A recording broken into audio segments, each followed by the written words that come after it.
Bien, ahora nos encontramos enlazados vía Zoom con Francisco Díez-Canseco, él es presidente del partido político Perú Nación. Aquí le damos la bienvenida. ¿Cómo está usted? Buenas noches. Muy buenas noches. ¿Qué tal? Bien, vamos a hablar sobre este tema que está en tela de juicio, el tema del adelanto de las elecciones, que ya es la segunda vez que se estaba posponiendo esta reconsideración. ¿Qué es lo que opina sobre este tema? Pues que, según sabemos, es por falta de acuerdos de las bancadas. Lo que está ocurriendo es que yo creo que están primando los intereses partidarios y personales sobre los intereses del Perú. Por un lado, la bancada de extrema izquierda, hablemos de Perú Libre, pretende que que lleven ellos pan bajo el brazo. O sea, se adelantan las elecciones, pero la condición es que también se convoque un referéndum para definir la ulterior convocatoria de una asamblea constituyente. Por el otro lado, los fujimoristas han cambiado de opinión. Aprobaron, como también los de Perú Libre, la convocatoria para abril del 2024 y ahora pretenden que sea en octubre del 2023. Hay otro grupo, Renovación Popular, ya ha dicho con toda claridad que ellos consideran que puede haber elecciones presidenciales, pero que el Congreso se va hasta el 2026. Y finalmente hay quienes están empujando el carro del 2023, entre los cuales está ahora quien también ha cambiado de opinión, la presidenta del Perú, la señora Dina Boluarte. Entonces, esta heterogeneidad de opiniones refleja una heterogeneidad de intereses, porque yo no veo en ninguno de los casos que haya una explicación coherente sobre por qué es tan necesario que las elecciones vayan de manera abrupta y apresurada en octubre y no en abril de 2024. Salvo que lo que esté ocurriendo es que se refleja el sentir, como dicen, de la calle, y yo hablo de la callecita, porque estamos hablando de un número mínimo de violentistas que a través de la violencia quieren imponer su opinión al Perú. Claro, de hecho, lo que usted menciona es muy cierto. Nosotros estamos teniendo, digamos, algunas dudas sobre por qué hay tanto apuro en el adelanto de las elecciones. Es más, esto sería, como bien usted ha mencionado la otra vez, contraproducente incluso, ¿no? Porque eso daría un mal mensaje quizás a las personas que están protestando, porque dirían, si quemamos aeropuertos, si quemamos instituciones públicas, también, digamos, instituciones privadas, incluso la propiedad privada personal de varias autoridades que ha sucedido en el interior del país, van a lograr obtener lo que ellos pues quieren, ¿no? En este caso, pues sabemos que es un adelanto de elecciones que está haciendo, prácticamente es una presión que se está realizando por la cantidad de muertos que también hay en todo nuestro país, pero que también está metiendo, digamos, presión por parte del Ejecutivo, con el último mensaje que dio, dicho sea de paso, la presidenta Dina Boluarte el día domingo en la noche. Bueno, yo creo que Dina Boluarte, yo pedí su renuncia el primer día por sus antecedentes ideológicos y porque había dicho que se iba con Pedro Castillo.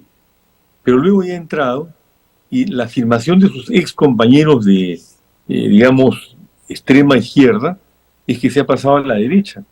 Yo no creo que se haya pasado a la derecha. Yo creo que una vez en el poder ha tomado al comienzo una actitud coherente con lo que requiere el país, que haya un principio de autoridad que se respete. Luego salió a decir convocatoria de elecciones para abril de 2024, que a mí no me parece mal, porque necesitamos tiempo para hacer reformas políticas, para realizar reformas electorales, para que se rescate el principio de autoridad y para que se desarrolle de una u otra forma, en mayor o menor escala, una conciencia cívica sobre la necesidad de elegir personas honestas, con capacidad de gestión debidamente preparadas y con vocación de servicio, y no que se repita lo que hemos tenido en todos estos años, con una partida de fascinerosos que han tomado como un botín al Estado, encabezados por Pedro Castillo.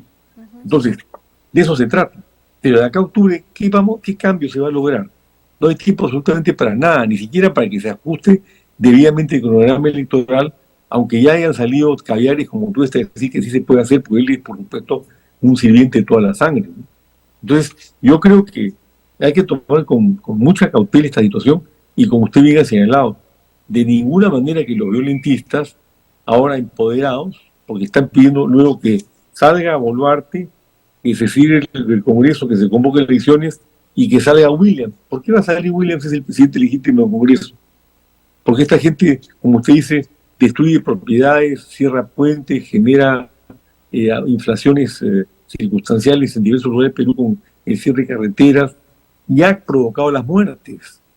Porque el exceso policial debe ser penalizado, pero nunca hubiera habido exceso policial si no hubiera habido las violentas agresiones que hemos visto en diferentes lugares del Perú en los últimos días. Claro, como bien usted menciona, bueno, estas dos reformas que dijo Dina Boluarte el día domingo, la presidenta, sobre el tema de que si el Congreso no aprueba este adelanto de las elecciones va a presentar dos. Quería enfocarnos en la segunda. Esta se habla sobre hacer una reforma total de la Constitución con el nuevo Congreso que ingrese, pero la pregunta es quiénes van a ser los encargados en realidad de hacer esto, ¿no? Porque digamos que es un arma de doble filo, ¿no? Porque puede resultar en algo positivo como en algo negativo, que al final, bueno, va a suceder lo mismo que con en Chile, ¿no? Se va a someter a un referéndum, pero de todas maneras, pues esta decisión nuevamente va a caer en la población, que va a tener que elegir a las autoridades correctas para que puedan hacer esta redacción o convocar a las personas que realicen la redacción de la Constitución y también pues llegar a consensos, ¿no? Que sabemos que eso es algo muy complicado en nuestro país. En realidad, la propuesta de la señora Boluarte a mí me parece inconstitucional porque los congresistas no están sometidos a mandato imperativo. Entonces no les puede sacar una ley por la cual la Comisión de Constitución del próximo Congreso, que va a ser elegido en elecciones adelantadas, estaría obligada a preparar un proyecto de nueva Constitución y a presentárselo para su aprobación al Pleno del Congreso. Eso es inconstitucional, no sé a quién se le ocurrió esa peregrina idea.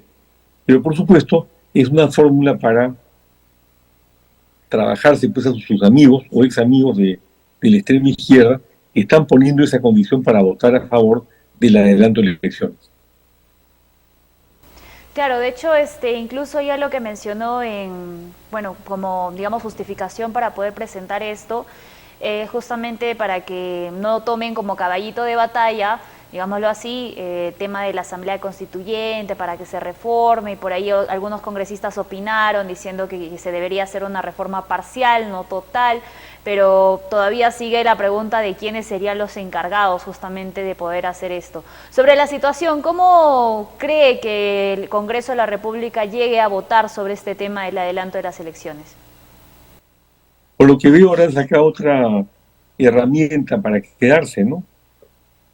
O sea, convertir estas elecciones en complementarias, de tal manera que quienes resulten elegidos de acuerdo a la nueva tesis del 2023 estarían completando este mandato hasta el 2026.